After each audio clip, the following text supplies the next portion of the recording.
Welcome to MotivationAddict.com with Julie Saillant. This is where you will find inspiring stories on how to motivate yourself and gain momentum towards success, turning fear into confidence, and how to find divine flow, allowing you to crush your goals. Thank you for being here. And now, let's tune in to today's show. Hey everyone, Julie Saillant from Motivation Addict. I am so happy that you're here today. I have an amazing show for you. I am going to be interviewing Cyndy Porter. She is transforming women one image at a time. Cyndy Porter is the owner of Success Through Style. She helps female entrepreneurs create a personal and professional brand, dress with intention, and live their best lives. She's also an award-winning certified photographer, image consultant, author, and motivational speaker. And prior to starting her business, she spent 20 years in high-tech sales and marketing. So we are going to discuss why only 4% of all women worldwide believe they are beautiful and how that negatively impacts their self-confidence and their ability to succeed. Cyndy is super fun to talk to, super engaging and interactive, and I think you'll really enjoy this one. So we'll see you on the inside. This is the interview with Cyndy Porter. Enjoy. Hi, everyone. Welcome to MotivationAddict.com. I am super excited today to be with Cyndy Porter. I met Cyndy at the New Media Summit. She's an amazing person. She is transforming women one image at a time. And forgive me if I'm looking over, but I have her bio and it's pretty amazing here. She says basically she is the owner of Success Through Style. And she helps female entrepreneurs create personal and professional brands, dress with intention, and live their best lives. And I would love to introduce Cyndy. She's actually an award-winning photographer as well and an image consultant. So she's an author, a motivational speaker. You've done it all, Cyndy. Welcome to the I wouldn't say about that, but thank you. Tell us a little bit about your background, because I know that you were in tech and you spent 20 years in high-tech sales and marketing. How did you get from there to where you are right now? Yeah, it's absolutely been a journey. So, I went to school and thought you go into the corporate world and you work your way up the ladder and see what happens. And that's what I was doing, and working like crazy, those crazy hours. Started off in sales and marketing, and had my territory where I would have to drive all over the place. We were talking about what it felt like to be on a plane and be in a hotel like three days a week. It was grueling, but I was, very good at sales and marketing. So it's like one of those things where, you might have experienced this too, where you find that you're good at something, but you don't like it. Yes. That was kind of my corporate life. Like I did a good job and I moved up the corporate ladder, primarily in professional sales and high tech. I had a very difficult personal life going on at the same time. Actually was in an abusive marriage, very low self-esteem. I was just kind of a train wreck personally while I was excelling in my business. And I got a call and was offered to leave where I was living in Colorado to go to Silicon Valley, because there was this thing called the internet, and maybe I would want to give it a try. So I actually took about a 6-figure pay cut to just walk away from a job and go to this thing. And, we weren't even using email at this time. It was just like in its infancy, but I had to get out of this marriage, and I knew the only way to get out of it was to leave the state. So I went to work for this little company called Waze, Wide Area Information Servers, and they were one of the first companies to do internet searches. Anyway, I don't want to get into all the details there, but that company was purchased by AOL. Long story short, one day I looked down and I said, what do these stock options even mean? And I realized that I didn't have to work there anymore. Yes. And so I threw it all away and started my own thing, and didn't know what I wanted to do next, and started a photography studio because I'd always loved photography, and went and got certified to make sure I was doing professional level work. Loved it. And before I knew it, I realized that what I really loved more than anything was helping women feel beautiful. So my business has grown over the 10 years. that I've been doing it now primarily into image and style. I also do photography still for those women, but my passion is helping women know that they are beautiful and that they look in the mirror and feel just great about themselves and carry that energy with them as they go into the world. That's amazing. And I love that. And the reason I love that is because I suffered for so long with self-esteem as well. And I think so many of us do. In fact, only 4% of women worldwide believe they're beautiful. That's on your bio. And I completely agree with that. Talk about a little bit about how that negatively impacts women, the experiences you've had with talking with some of your clients about that.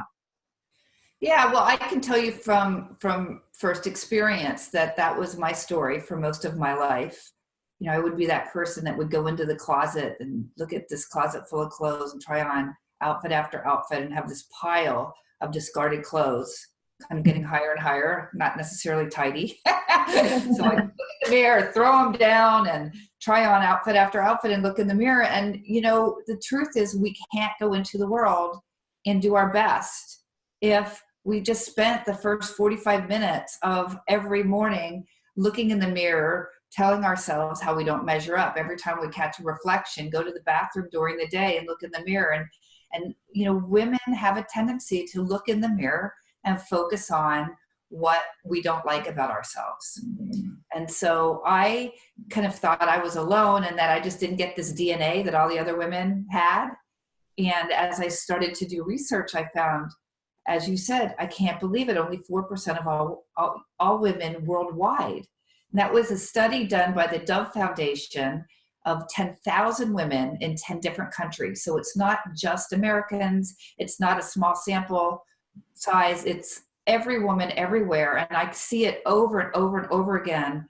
Very successful women to, you know, less successful women have this one thing in common, and it's that we beat ourselves up because we feel like we don't measure up, and we focus a lot on physical beauty. We do. And we need to change that culture. I think also part of that is that we're all brought up to take care of everyone else first and take care of ourselves last. And that translates to us maybe not eating right, not working out as we should. I clearly remember my mother always feeding all of us and then sitting down at the last second. I do that for my husband.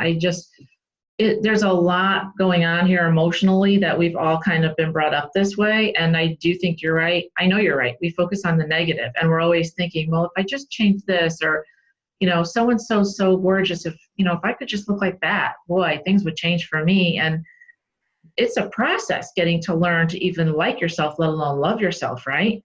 Exactly. Exactly. And it's easier said than done. And I think, you know, I grew up in a time where, you know, self-care wasn't even a term that anybody used. Yeah. You know, the environment that I worked in was, you know, you sleep when you're dead. Like yes. that, you know, so this whole idea of, it took me a long time to even adopt the idea that it's okay to take care of ourselves, to focus on ourselves, to be our best. You know, the whole, you know, put your own oxygen mask on first before somebody else's. Like that was all new to me. And now the fact that I'm actually helping others do that is kind of crazy. It's kind of awesome though. It's absolutely awesome. I think unconsciously we all have a ticker tape running in our head. I noticed this a few years ago, and all of the awful things that you say to yourself, I would never say to anybody, let alone my worst enemy. You know, you're fat, you're ugly, you can't do this, you're not smart enough, you don't have the right tools, and on and on and on. And like you said, when you get up in the morning, if you start with that mindset, that's something that we can help people change. Tell me a little bit about, maybe give a couple of tools to the listeners, or one tool that they could start to change that negative mindset and turn it into a positive one. Yeah, so what I really believe is, and you know, I'm not a fashionista, believe it or not, even though I'm an image consultant. To me, how we dress is our most powerful communication tool. So the first thing I teach my clients is this idea of creating a personal brand, figuring out who you are, what are your values, you know, what really matters to you, how do you want the world to perceive you, and to think about it as the same way you would brand a business, that you are thinking about your colors and your identity, and you're dressing in a way to communicate those things. So I do, on my website, I have a quiz. It only takes a couple of minutes. Mm-hmm. If your listeners wanted to go there. And actually, you can take this quiz that I created, and it tells you what your style is. And I've created these 9 avatars. So whether you're feminine or edgy or sporty or sophisticated, there's 9 of them. And it helps you then say, oh, well, when I want to show up, it's not to be a cover of a magazine or to look like this movie star or to just have perfect features. It's actually, the first step is, how do you communicate who you are? And identifying who you are to start with. And what that does is it helps you when you shop to know, should I buy this or should I buy that? Well, I'm feminine, so I'm going to buy this because that communicates femininity. Or I'm not at all feminine. I'm absolutely edgy, and I want people to know that I'm going to be a little provocative and say some things, right? Yeah. Yeah. And so one of the things that I learned is that when we show up in a way that isn't consistent with who we are and the words that come out of our mouths, it's actually psychologically jarring to other people. Yes.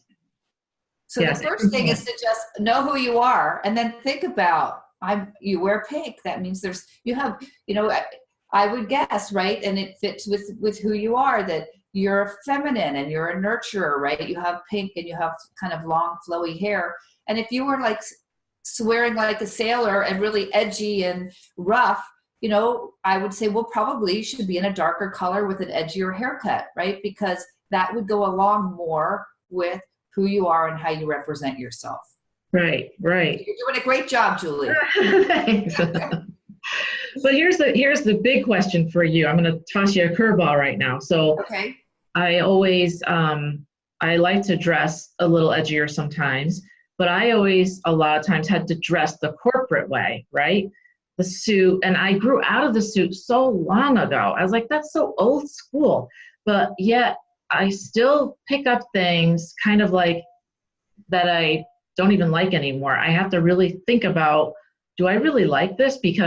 Or am I just kind of pushing myself into a box that I don't belong in? Because I did it for so long that it became natural, but it's really not who I am. So let's just say, for the listeners, if you work in a company and they expect, like sales, they expect you in a suit. You're going to be face-to-face with clients. If that's incongruent to you, how do you get around that? How can you be a little bit more of yourself and put your own style and flair in there so you feel more comfortable? Yeah, it's a really good question. And it comes up a lot of times.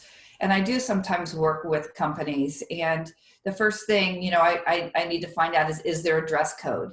But more and more business casual is kind of the mainstay. In not all companies do you have to wear a suit anymore. But if you do, there's still the liberty to say, is it a conservative suit? Is it more, does it have like a little peplum built into it? Can I wear some color? Can I mix colors and have a navy blue suit and then have, like a little pop of red in there? What about accessorizing? Can I wear, if you're edgy, can you wear some earrings or eyewear that have a little bit of unique style to them that kind of communicates who you are? Your hair, right? Your hair can be a little edgy or modern as compared to flowy. So there's all kinds of ways that you can take your own twist on what's appropriate for the workplace. Mm-hmm. And the most severe example I have is I had a client who came to see me who was a litigation attorney, and she was totally not the personality of a litigation attorney, right? So she had to show up in court with these stiff suits, and she said, if you came to my closet, you'd think I'm schizophrenic because I'm really a bohemian at heart. And it was absolutely true. And so what we decided was she would just have a secret, and underneath her dark suit, she would wear kind of lacy bohemian undergarments. Oh, and therefore she would know inside that she was how she was showing up. It's just the rest of the world wouldn't see it. Cool. And then coincidentally, like shortly after we worked together, she realized that she should be in nonprofit law instead of, corporate litigation. And she learned that her brand really was important to her, and that it was stressful for her to have to show up in an environment that wasn't true to who she was authentically. So really a transformation for her, just figuring out her brand and assessing, what is the life I'm living and how does that fit with my brand? Because that is super stressful when you're incongruent, right? You're trying to be something that you're not. You're trying to fit in maybe where it's not a great fit for you. And I get that everybody has to pay bills, and I lived that life for so long, but it becomes very damaging, I think, over time, because you're not comfortable and you feel like you're always trying and you never feel like you fit. That was my experience. Mine too. Difficult, very difficult place to be, right? Absolutely. It's very difficult and it's very stressful. And, I do actually encourage my clients the best that they can handle it, financially, that they really think, because most people, when I say, do you have a brand? Like they might say, well, yeah, I'm a professional and a wife and a soccer mom or, a churchgoer, like things, labels. But when I talk about a brand, it really is like at the core of who you are. Why are you living this life? And I ask my clients to actually write a personal mission statement. Okay. So that might be another thing your listeners might want to take away is, we've all, seen professional mission statements, but what about a personal one about why you're living this life? And at the end of it, if you think about, if you use that, why does a company have a mission statement? Because it tells them what decisions to make. Who should I hire? What should my office look like? What products should I support? Should I go in this direction or that direction? What should my website look like, right? Yeah. So if we have one, then it would say, who should my friends be? Where should I go on vacation? Where should I work? What book should I read? What TV show? I mean, if you really know that these are my values and this is why I'm living this life, you're no longer on automatic pilot and everything becomes intentional. And hopefully, eventually, that's also true for where you work, that you're right. choosing a company with a culture that allows you to show up and be you. What do you think about making an impact? Because I know we talked a little bit about that before we started recording, and everyone, I think, especially entrepreneurs, right? Heart-centered leaders, they all want to make an impact. They all want to show up powerfully. So how do you kind of incorporate that if you do wear pink and you're more on the softer side?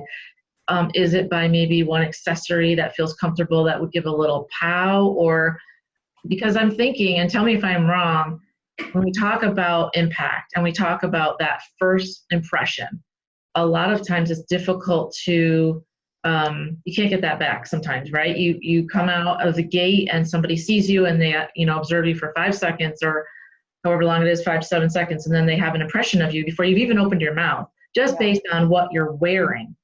So if someone wanted to show up more powerfully, no matter where they are, if they have their own business or they work in a company and have a culture, how could they, what kind of tools could they take away and to show up make more of an authoritative impact? Yeah, so you're absolutely right. The research shows that it's fewer than 7 seconds to make a first impression, and therefore, it has a lot to do with how you look. But I feel like more than being powerful, if you want to be an influencer, that being authentically true to who you are is more important. Yes. So if you are actually an introvert and you're soft and, you're going to change the world by helping and nurturing people, you don't have to show up and look powerful, because if you show up bold and bright and energetic, people are going to expect you to act bold and bright and energetic. Mm-hmm. And I personally believe you can be a leader and be an introvert. You can be a leader and be outspoken. You can be a leader and be feminine. And, you need to dress for the environment, like the occasion. Mm-hmm. I personally teach and believe that unless powerful is one of your adjectives, I help my clients come up with adjectives. If powerful is one of them, then yes, we need a little color punch, or we need something that's a little bit, brighter and edgier and will stand out from the crowd, right? Right.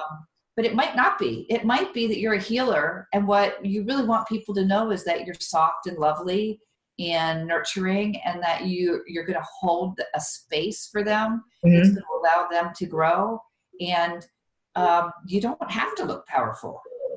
And I think that's so important that you have to be self-aware. You have to know kind of what you're projecting and dressing that way. If it's better to be authentic, right? Exactly. I think I learned that the hard way by not fitting in. I remember telling somebody when I was in sales that specifically I will change how I speak and what I say and kind of my whole demeanor depending on who I'm talking to.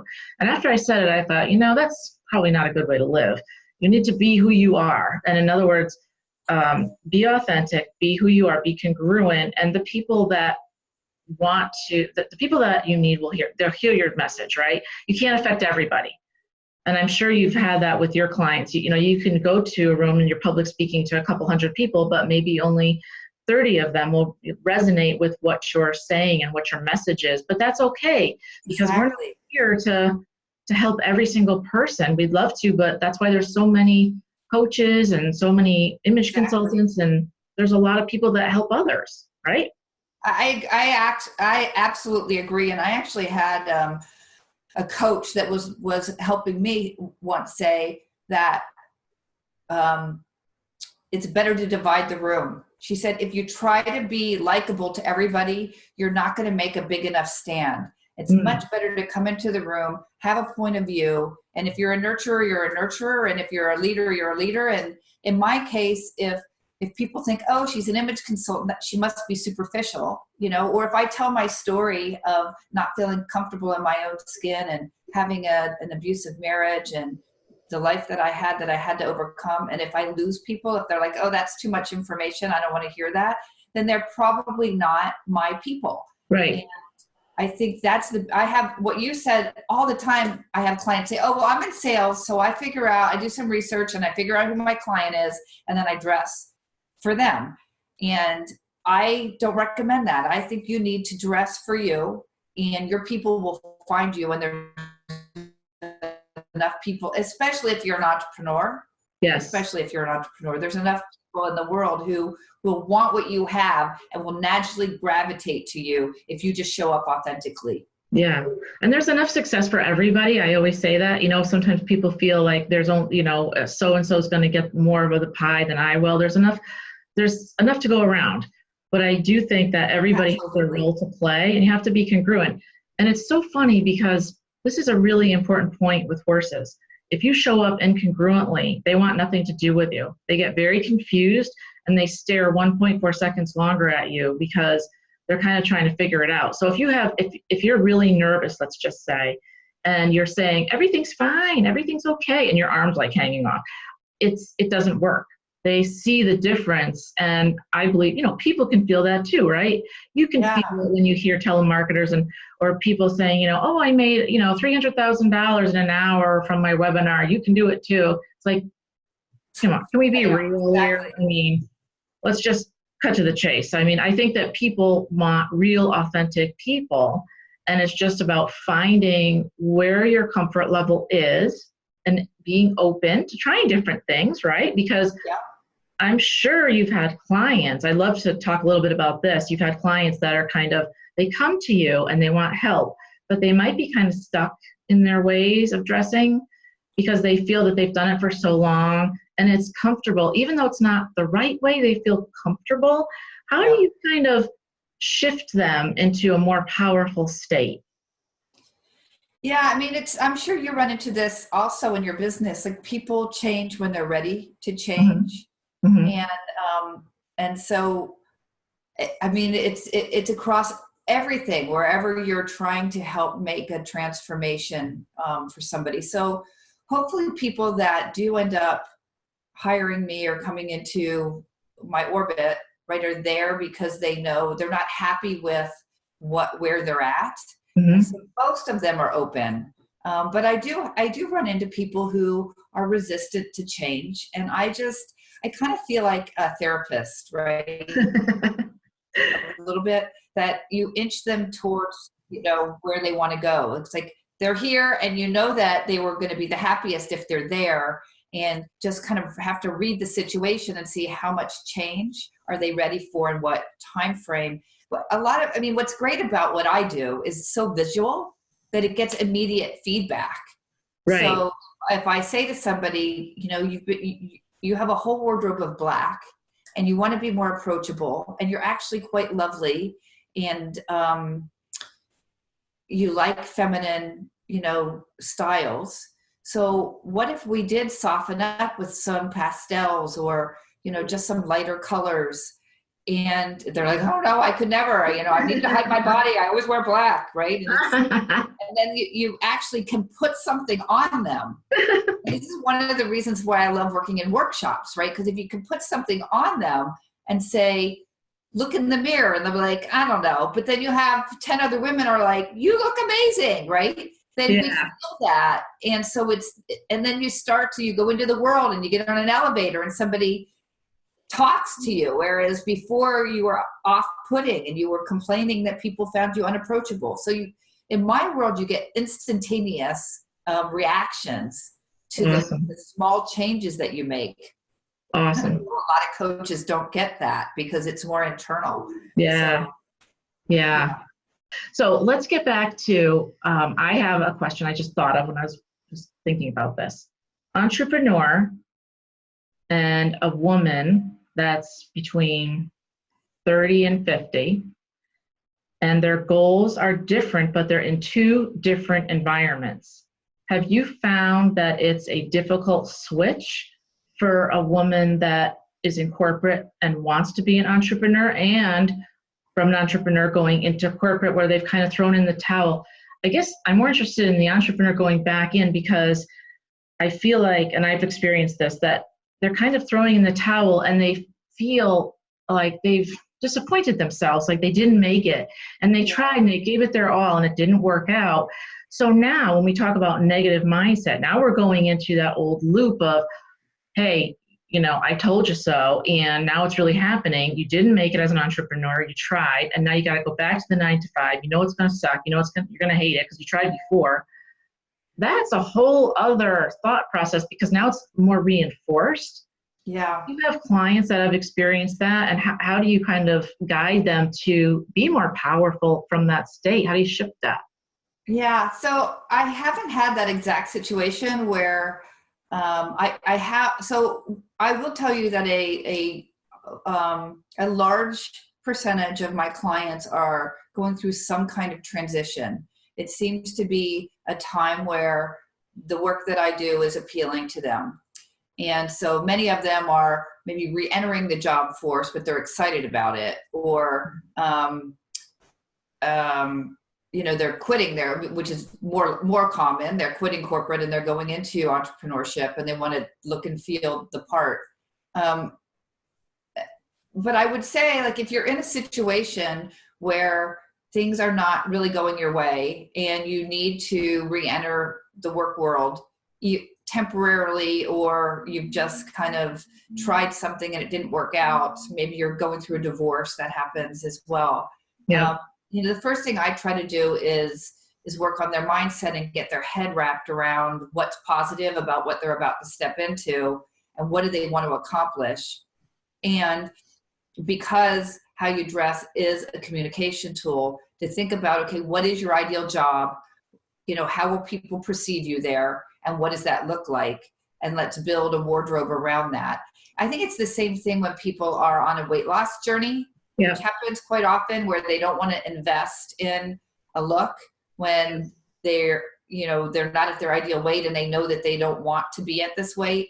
It's really like, let's dress the body you have. Let's honor the body you have while you're going through this. And I would say the same thing about a job that isn't your ideal job. Let's figure out how you can show up in a way that you feel empowered, that fits with the environment, that allows you to flourish in that environment, and allows you to think about, if that's really not what you want to be doing, what steps you need to take there so that you can move on to your next step. And so you see it as a stepping stone, and you're carrying, your drive and your ambition and your inner strength with you. That's so important what you just said about honoring yourself and honoring where you are. And for me, I think it's a lot of learn that the journey is where the fun is, even though it may seem stressful, because you just give a perfect example, right? So, you're at X weight and you're losing weight. So you think, well, when I lose another 10 pounds, then I'll buy my nice wardrobe that I really would love to have. But what if you get sidetracked? What if life happens, right? We know life happens. Exactly. And, it could be a lot longer than you think it will to get there, which is okay. But I feel like you're right. I think we should honor where we are, and why not have fun with where you are? And there's a lot of things you can buy that would be like a bag, accessories, or shoes, or something that isn't going to change size, right? Or scarves, or jewelry that would make you feel empowered and happy versus just waiting, because what if the waiting turns out to be a long time, then it's going to be a little bit more of a mindset hurdle. I agree. And there's also a big shift going on with clothes where consignment shops are really huge. ThreadUp is the largest online consignment shop, and I love that one. And a lot of times my clients will invest in me and the education and the process. But buy secondhand clothes, especially if they're going through a body shift. And you're right. You can buy basics and then do a lot of the interesting things with accessorizing around it. But you can look beautiful no matter where you are on that weight loss journey, and no matter where you are with your budget, and no matter where you are with life transitions from one job to another. And I think the important thing is that we just can't live our best lives if we look in the mirror and we feel like we're not enough. And what if you look in the mirror and you hate everything that you have, which a lot of people do because they've been incongruent and they haven't been true to themselves and they haven't been honoring their true style within. A lot of people feel like that butterfly that wants to come out. So do you just do it one piece at a time, or do you just kind of go for it? When they have that shift, do they kind of say, okay, let's really do this now, and head to toe buy a few things that make them feel positive? Talk a little bit about the changes. Once they do change, how do they show up in the world and in terms of making an impact? It must be completely different. Yeah, and every client is different. So my process includes starting with the personal brand, and then as an artist, as a portrait photographer, I use the 7 elements of art and teach women. And this is a little bit different, I think, than most stylists. Most stylists are looking for a way to have a client for life, where they come into your closet, they help you figure out what to wear, they shop for you, and it's a great exchange. My thing is, I would rather empower my clients to do it for themselves. I think it's much more empowering to learn how to go shop and dress and put outfits together for yourself, instead of always relying on somebody like me to do it for you. So the first thing is to learn, like, what is my brand and what fabrics and shapes and proportions and colors look good on me, so that you can make mindful decisions. And then you can start to look in the mirror and see the progress. So a lot of my clients will be excited, and they'll go back and they'll look at their closet and they say 80% has to go, 80%. And some are on a budget and they're like 80% might need to go, but I'm going to start by, what I recommend is that you start by partitioning your closet. So let's take the 20% that you love, that looks good on you, and see what it is. And let's move the other 80. You don't have to get rid of it or donate it, but just put it away for now. See if you can live with it without it for a season. Okay. And what outfits can you make out of what you already have? And is it just a piece here and there that can allow you to wear that 20% and even know what that 20% is? And I did an algorithm, and I don't remember the exact result.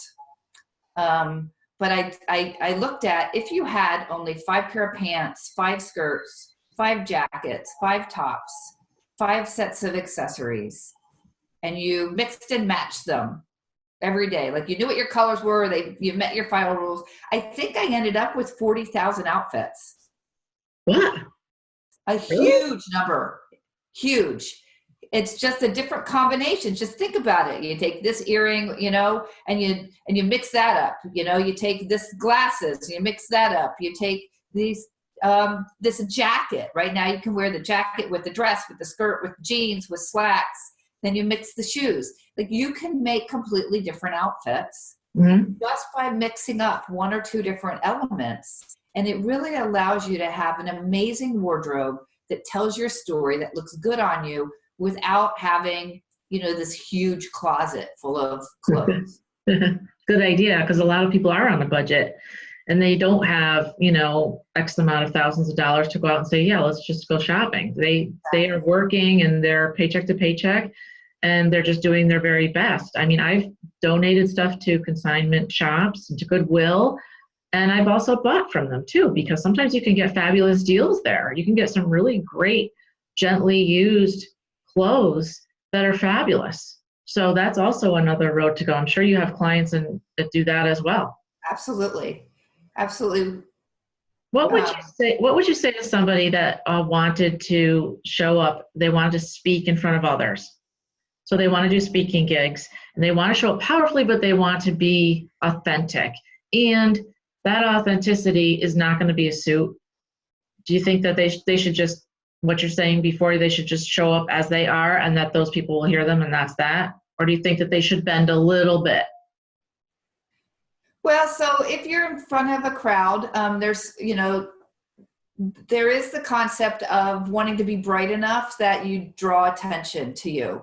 So, you know, all things being equal, solid colors that are bright and energetic are the best things to wear in front, either on video or in front of a crowd. Okay.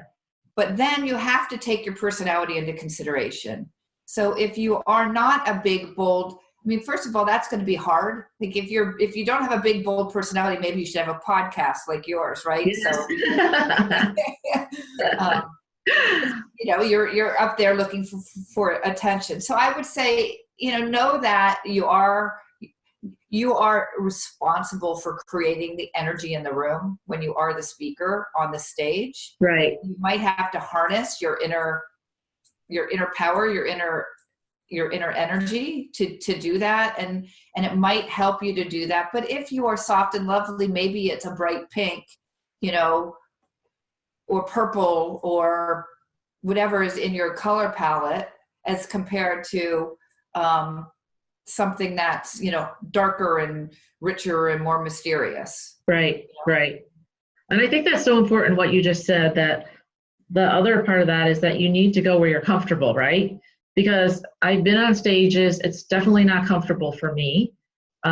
Being on video is not that comfortable either, but I'm getting better. But I love talking with people and I love helping people as you do. So we kind of look at it as we want to help others. That's the reason we're doing this. So, but work within your comfort zone before you throw yourself out there, because you don't want to go way out of your comfort zone and then have a panic attack and then never do it again. You want to keep growing and growing and growing, and you want that positive reinforcement. So It's okay to, I mean, do people come to you and say, you know, I am getting out of the 9-to-5, I'm going to be an entrepreneur and I'm not sure whether I should do podcasting or speak on stages, and do you help coach them along those lines of where they would be best suited? Yeah, I actually have a year-long program called Icon, and I have a business partner in that one who's a business expert. And as you know, I have 20 years in the business sector as well, where it's not just image and style, but we take primarily entrepreneurs, but sometimes professional women who really want to not just look the part, but they want a whole program around transforming into having a platform and figuring out what is their platform and should they be speaking or podcasting or networking, doing videos, and then putting objectives around what they want to accomplish and helping them accomplish those. So I've been doing this for many years now, and I felt like, as much as I love helping people with the image and style part of it, that I felt like I had a lot of clients where we did that, and then I knew that they needed more.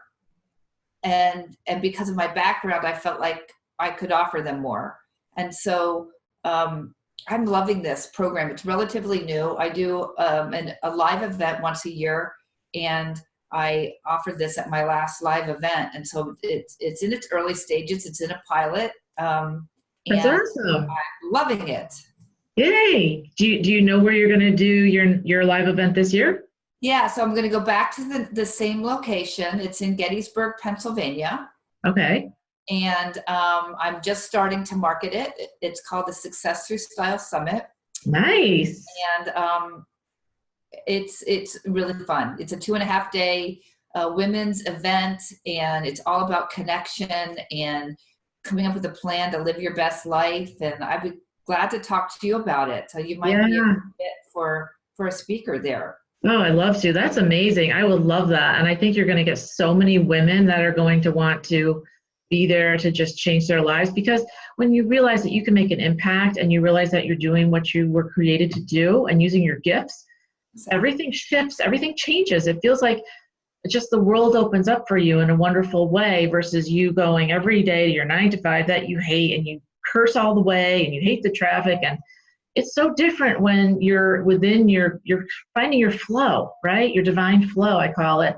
Absolutely. Using your gifts, and you feel great about yourself. And then, believe it or not, everything starts coming to you because your vibration changes, you're happy. And like you said, everything's more congruent and it just falls into place, right? Yeah, I love that. And I love that you've figured out, how to do that with horses. Like, I just think that's so amazing, and that you have this intuitive ability both with the horses and with people to help them transform their lives. So I know you're highly empathic and intuitive. It's something you can't turn off. But you do feel the other side of that. You do feel people that are not interested in you and don't want to talk to you, and the door's not open. It does affect you. So you have to ground yourself quite a bit, because you take on their energy. I can actually feel other people's pain if I choose to open that channel, but I try not to, because it's hard for me. I have to get rid of that junk. But to be honest with you, that's the great part, is to be able to feel other people's happiness and joy. And my superpower is to be able to know where they want to be and what they want to do. Wow. So that's the fun part, because if they don't see it, but I'm sitting up here, it's hard to tell sometimes within yourself, but the horses are the master teachers. I mean, they're just amazing. And I think your whole congruency theme is so on point this year. I feel like so many women are awakening to their true potential and being mindful of that and present, and just kind of saying, you know what? Yeah, I have a lot to offer. I have gifts I can use, and you know what? And if we each help each other instead of tearing each other apart. Exactly. Right. Exactly. And that's one of the reasons why I've kind of stepped a little bit into this, like helping female entrepreneurs, because I feel like it's one thing, and it's a big thing, to get up and look in the mirror and know you're beautiful and carry that with you. But I think women entrepreneurs will change the world.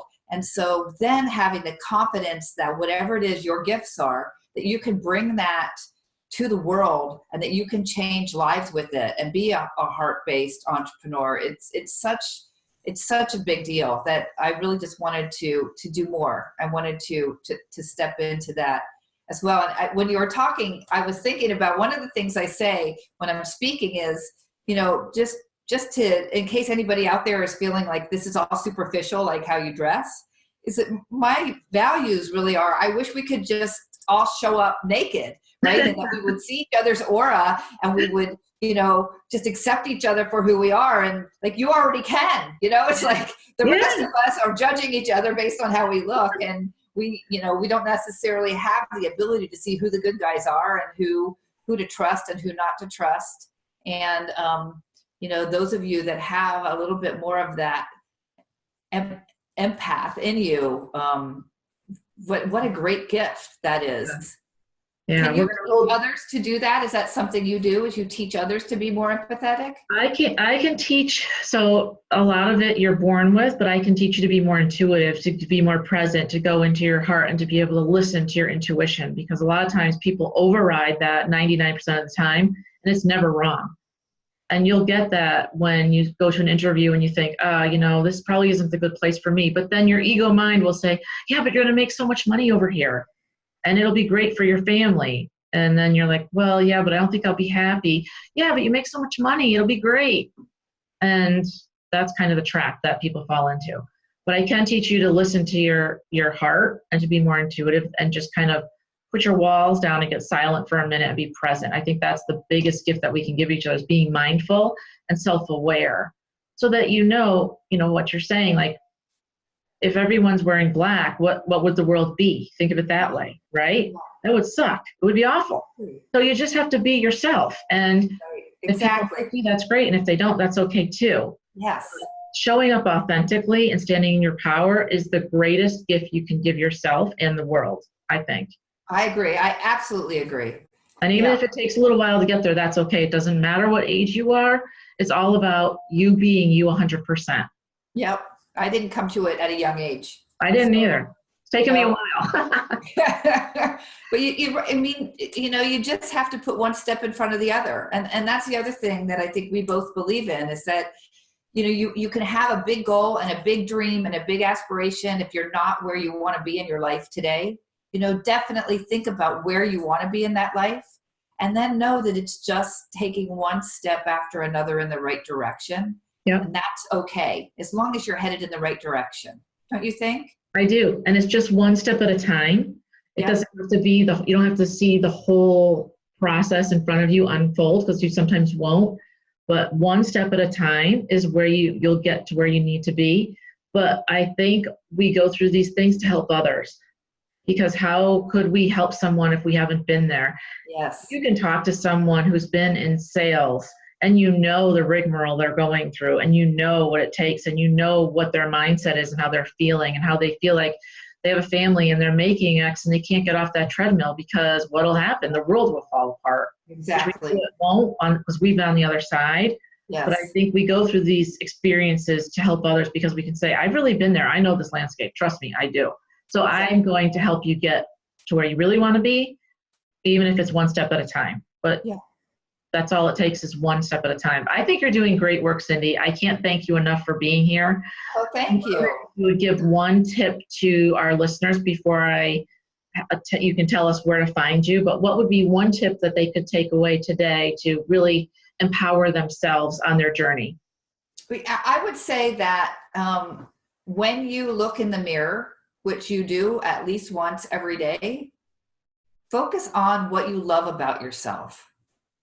Don't focus on what you don't like about yourself. Don't zone in and say, I'm getting older and I have wrinkles, or I wish I had less, pounds, or I wish my hair looked different, or my nose was smaller, or my lips were bigger. Look and say, what do people say they like about me, and what do I like about me? Is it your eyes? And if you have blue eyes, wear blue to bring attention to them. Brown eyes, wear brown. Do something that brings attention to your favorite feature and celebrate what you love about yourself. I love that. I love that, because we all do the opposite. So that's wonderful. That's awesome. Well, I can't thank you enough, Cyndy. I'm so glad that you were here with me. This is Cyndy Porter. So where can people find you on the web? So it's Success Through Style, and through is spelled wrong, THRU. So Success Through Style. And I have a website. I'm on Facebook. I'm on LinkedIn. I'm on Instagram. And I teach workshops online as well as in person. I have a big summit coming up not till next January. So awesome. Happy to engage with people at whatever level. I do have a free Facebook group, and that's a great way. It's called Success Through Style. You can find me there and get lots of good content for free. Wonderful, wonderful. So I will post all the links down below so that people can reach you. And I just can't thank you enough for being here, Cyndy. I think you're doing amazing things. So thank you so Julie. much. I feel like I could talk to you all day. I know, me too. Thanks again, Cyndy. I appreciate it. Have a great day. You too. Thank you.